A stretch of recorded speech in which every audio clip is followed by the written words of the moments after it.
Hi, I'm Bruce Maples, publisher of Forward Kentucky, and today we're talking with Cherlynn Stevenson, who is running to take Andy Barr's place in the U.S. House.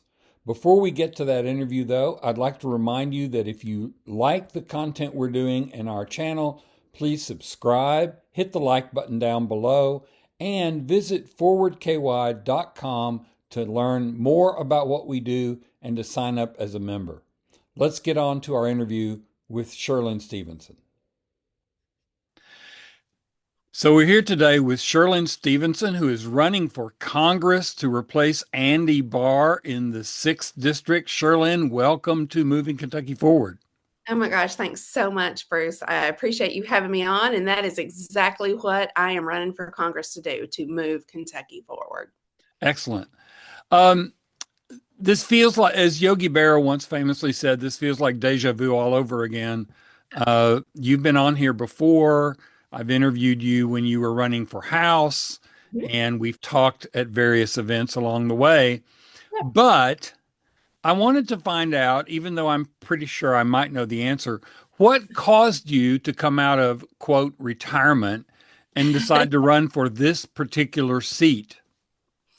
Well, Bruce, I've never been one that really is somebody to just sit down and shut up. And so when my people, their health care, their food is being threatened, and we just have, so many things going wrong right here in Central Kentucky, I could not stay quiet. I had to stand up and try to do something to better my people. It's interesting when open seats happen. It's like a scramble, it doesn't affect you directly, but I'm interested watching the Senate race with Mitch McConnell retiring. Everybody and their brother is declaring that they're going to run. You've got, let's see, you've got Zach Dimbo and Aaron Petrie. Is that all the Democrats plus you? No, David Kloiber is running as well. Okay. All right. Well, unlike the others, you have experience. Yes. You've done this drill. Yes. When I interviewed you a long time ago, it was about how did you repeat in the Yeah. House after they tried to get rid of you, because Yeah. of course Republicans are scared of strong Democratic women. They Um, are. so you had a real good process. Tell us a little bit about how you run a campaign and probably how you're running this campaign. Yeah. Well, we run as hard as we possibly can. We always run like we are 20 points down. I mean, that's the old adage, but it's true. You have to do that. And a campaign's kind of like throwing spaghetti at a wall and seeing what sticks. What Mm-hmm. works for you may not work for your neighbor, and it may not work for the guy in the fifth house down. So, you have to do all of the things. So you have to be like a little magician. You have to be everywhere that you possibly can be. You have to be reaching out to voters on every platform that you possibly can and trying to get information to them in every way that you possibly can. And that's the whole thing, right? We all hate that we have to fundraise because money is not the most important thing in politics, but the things that are cost money, and being sure that your message is getting through to every single voter and trying to convince them that you have the winning message and that you are the person that's going to go fight for them and their family in the halls of power, and then be sure that they actually get out and go vote and cast that vote for you. So you have to do all of the things. And so that's just the way that we have operated. We're heavy door knockers. And so I believe in getting out, meeting people where they are. How can you truly be a real representative of the people if you're not out talking to them and talking about the hopes and dreams that they have for their families, but also listening to their fears and their worries, when they lay down at night, and what's keeping them awake. So you got to be out there. You got to be on the ground. You got to be talking to the voters and really listening more than you talk.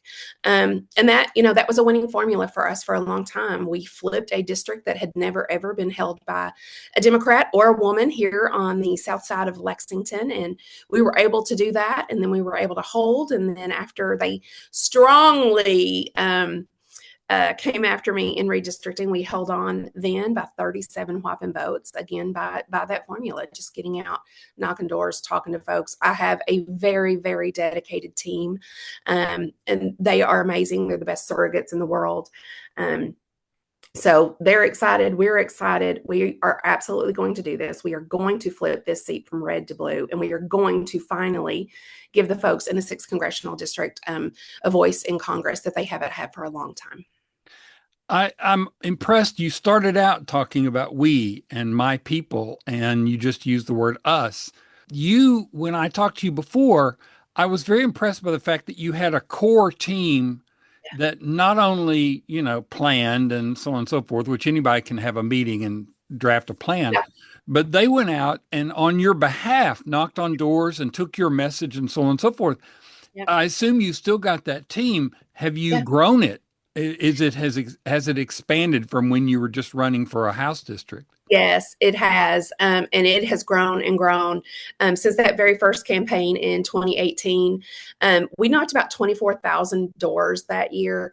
And really, there were about 10 of us that did that. Right. And so we bumped that number up. We consistently had knocked about 30,000 doors in all of the other races.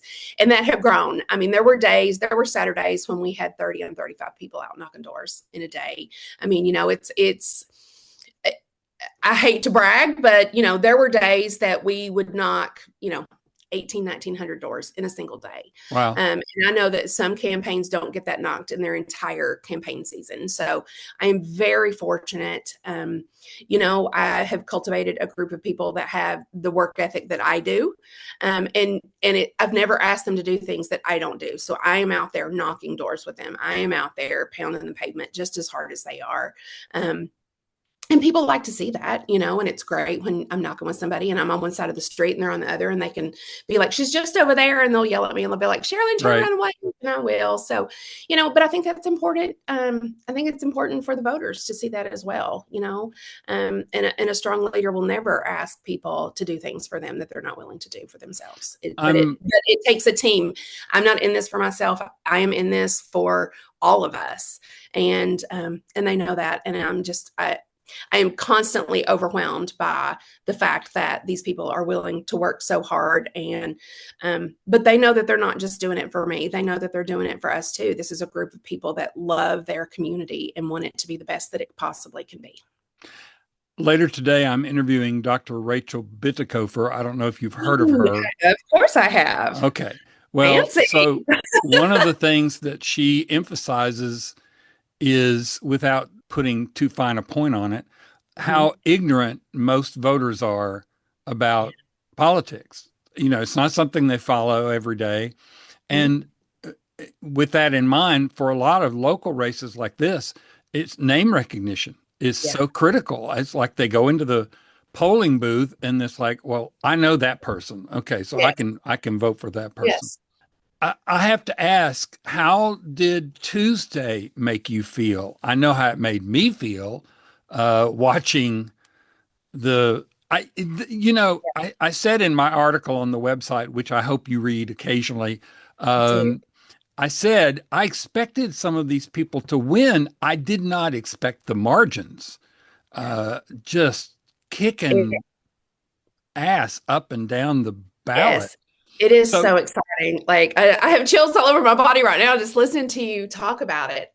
Yeah, absolutely amazing. But finish your question. I'm so sorry. well, I was just going to say, normally anybody running for anything in Kentucky, unless your last name is Bashir, it's, blue to red red to Yeah, blue is very hard.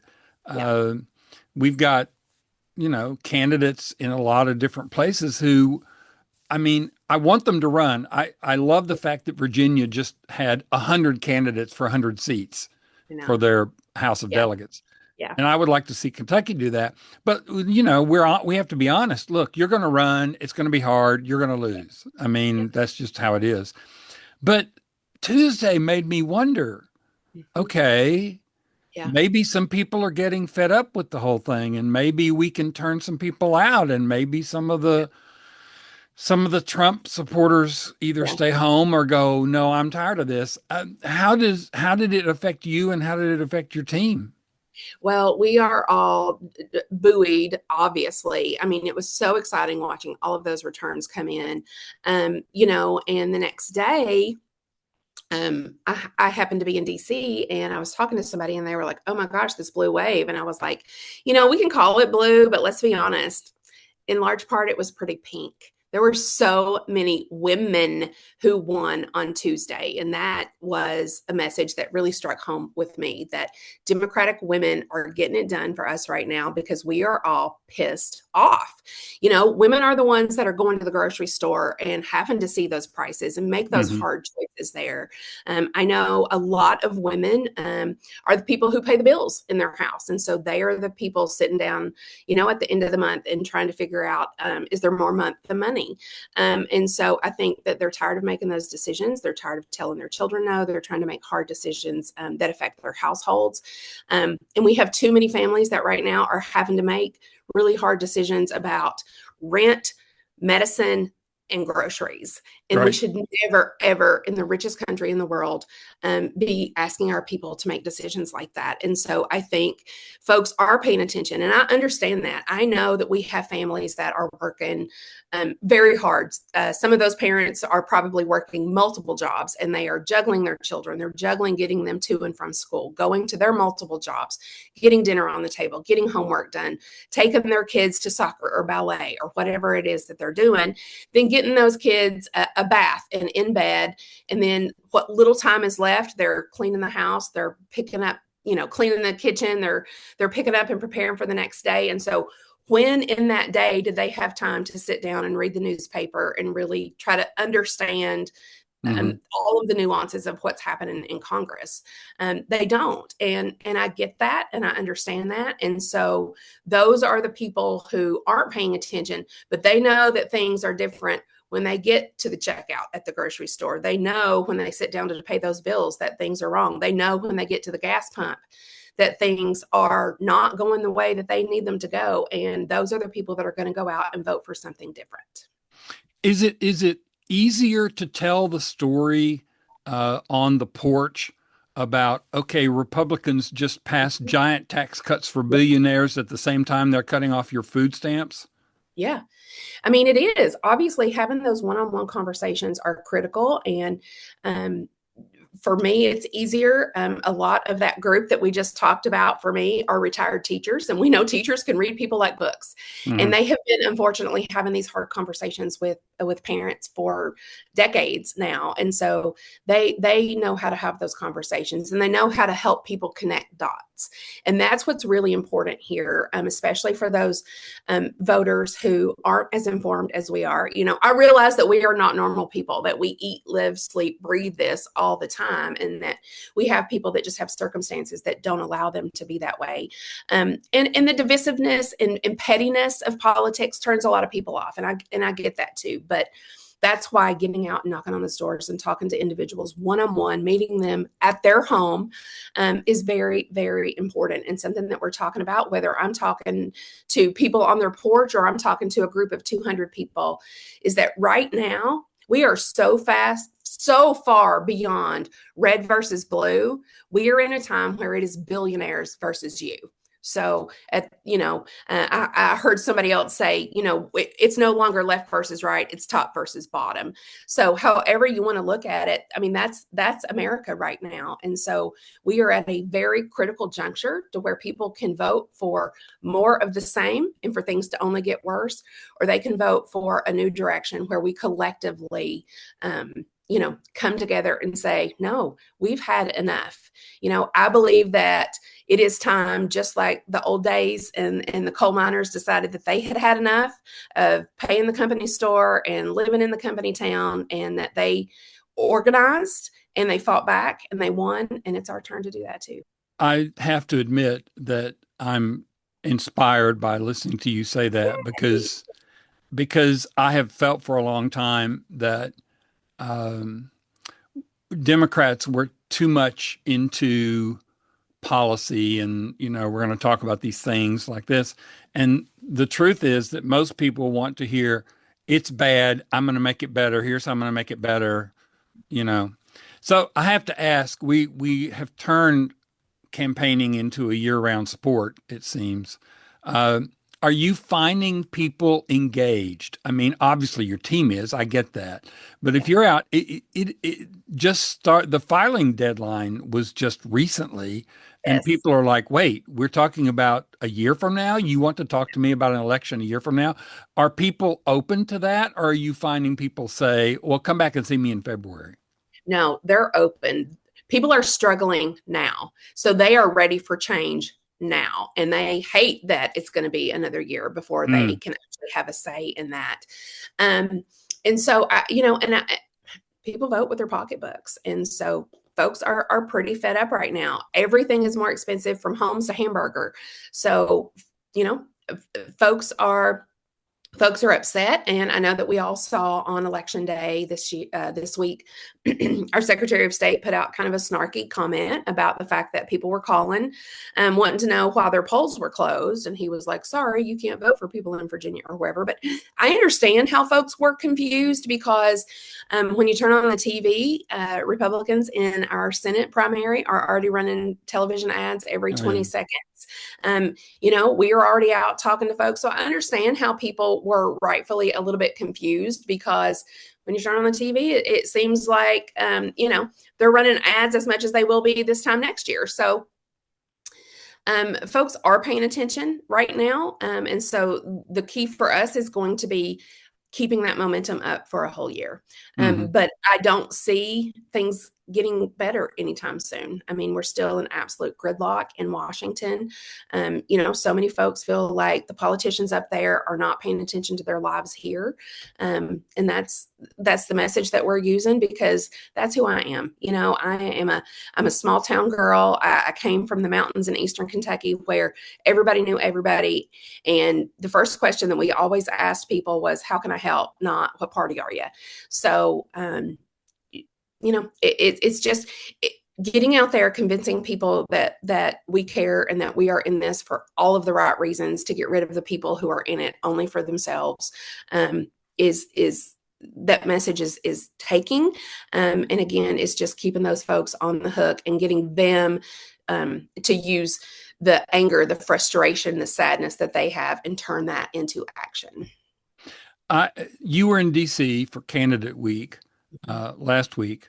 And so the election was this week, so it really No, wasn't part of that week.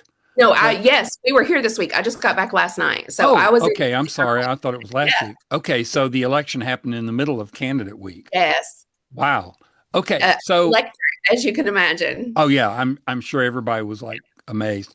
Well, Yeah, here's my question, and I don't want to spend too much time on this because we could probably just unpack this question for an hour. yeah. But I get the feeling that Democratic voters Mhm, have been so frustrated with their leadership mhm, and not taking the fight to Donald Trump and to the Republicans. I mean, like I said, I'm interviewing Rachel Bitico for later today, and she's been screaming about it for years about, you got to take it to them. And mhm. I get the feeling that Democratic voters are looking at the people running in this past election and going, yeah, they're going to fight for me. They're going to tell the truth. They're going to come after these billionaires, particularly, of course, in New York, where that was an amazing race. Did you Unbelievable. get the sense you're with the DNC, I assume, or the DCCC? Did you get the sense that they were getting that message, that they were going, hey, our voters are ready for us to do something different? Yes, yes. Tell me about it. Um, you know, I they know that I mean the writing's on the wall, and it doesn't take a fancy poll to tell you that people are angry right now, Hmm. um, that people are struggling right now, that people are angry right now, and that we can play the blame game all day long if we want, but at the end of the day, there's a group of people up there, and they are voting to hurt us. And so we see a lot of people not being able to necessarily distinguish between a lot of the voters are just like the politicians are killing us. Hmm. Politicians aren't working for us, and so that's all encompassing, right? So we have got to do a better job of getting out there, getting our message out, and saying, um, Yes, I'm running for a political office, but I am a public servant. I am not a politician. I'm not doing this for myself. I'm not doing this to enrich myself. I'm not working. I have lived paycheck to paycheck. I know what it means um, to live with the emotional and financial fears that come with a sudden medical emergency. Um, and I think that we're going to see a lot more working class people be elected this time around. Mm. I really do, because I think that that is something that the people are hungry for. You know, too many voters view every single person in Washington as an elite, and that is kind of the problem right now. And I understand why folks might be a little bit upset with the Democrats and feel like they have kind of turned to that. I mean, we've heard folks say, "Oh, well, for every for every rural voter that we lose, we're going to gain two in an urban area," and that's not necessarily the vision that I have, or the credence that I follow. And so, one thing that I learned from being there this week is really, nobody knows our districts like we do. Mhm. We are the ones that live here. We are the ones that are out talking to the voters every day. So we know what it feels like on the ground. And so, I just need to get out there and be authentic and talk to folks, and um, just really let them know that we're running our race. We're not running a race for the DCCC. We're not running a race for the Democratic Party. We are running a race for the people who live in the 6th Congressional District, and that's why I am here. And so I think that that's something that voters are really hungry for. But I think that we're going to see a lot of that, and there was a lot of messaging around that. Being authentic, running your race. So many of these races have been so nationalized for so long in a bad way. And so we've got to bring those back. We've got to every election is local. And that used to be something that we talked about all the time. And it's kind of gone away from that, but we've got to bring it back to that right now. So, some time ago, I heard a political consultant, talk about the messaging grid, which I'm sure you're familiar with. I had never heard of it until I saw this person draw it on a marker board. And he talked about, okay, there's four squares.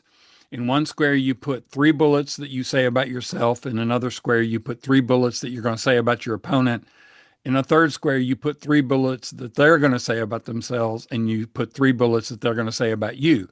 And so, obviously, part of your goal is to counter their six bullets, as it were. So, let me ask you, if you were filling in that grid, what would be three bullets, and just get three bullets that you would say about yourself?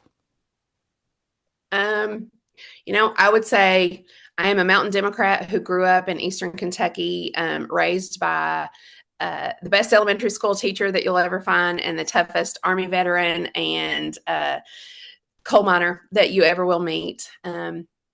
That I am somebody who has lived paycheck to paycheck. That, again, I know what being under a pile of medical debt feels like. And then I would also say I am the only candidate in this race that has experience of running and winning in a seat long held by Republicans. I'm the only candidate in this race that has fought back against the nasty and divisive politics that dominate our elections today. And I'm the only candidate that has stood on a legislative floor and fought back against MAGA Republicans. Excellent.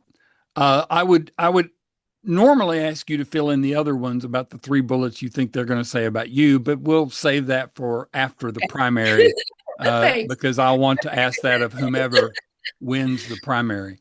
Yeah. Um, so my next to last question is there anything that you wanted to talk about that I haven't asked you? No, I don't think so. I think that it is early. We're headed into the holiday season. I'm really proud of the team that I've put together. Our fundraising is going well. I'm so proud. more than 70% of our donations have come from right here in Kentucky. About 74% of our donations have been $25 or less. Hmm. So, I'm really proud of the work that we're doing. I'm really proud of the coalition that we are building. And I'm buoyed by what I hear on the ground, and my heart breaks for the families that are struggling and that are hurting and are, um, you know, wondering where their next meal is going to come from, wondering if they're going to be able to even afford to have health insurance at all. And so I am a very, very empathetic person. I'm somebody that will cry when I watch commercials. So, um, you know, it's, it's tough. And so I want folks to know that I carry that weight, and I carry them in my heart every single day, and that they are why I'm doing what I'm doing. I'm hurting for them, and I'm pissed off for them. And we're in it to win it, because it's do or die. I mean, this is without a doubt the most important election of our lifetimes. And, when so much is at stake, the last thing that you want is someone untested behind the wheel. Hmm. All right. So my last question I always ask candidates, which is, you're outdoor knocking and you have made it to my porch and you've knocked on my door, and I have actually opened the door, unlike many people. And I look at you and I say, okay, Miss Stevenson, why should I vote for you? What would you say? Well, I would say, hey, I just did this fantastic interview with this guy named Bruce Maples. You should go watch it. No, I would just start talking and say, hey, I'm Cherlynn Stevenson. I have been serving in our state house for the last 6 years, and I was super proud to represent the people of the 88th district. And now things are really hard, and things are happening on a national level. And I believe that I'm being called to step up to do that. And I very much want to go there, because I love Kentucky, and I love the communities here in the 6th Congressional District. And I want them to be the absolute best possible versions of themselves that they can be.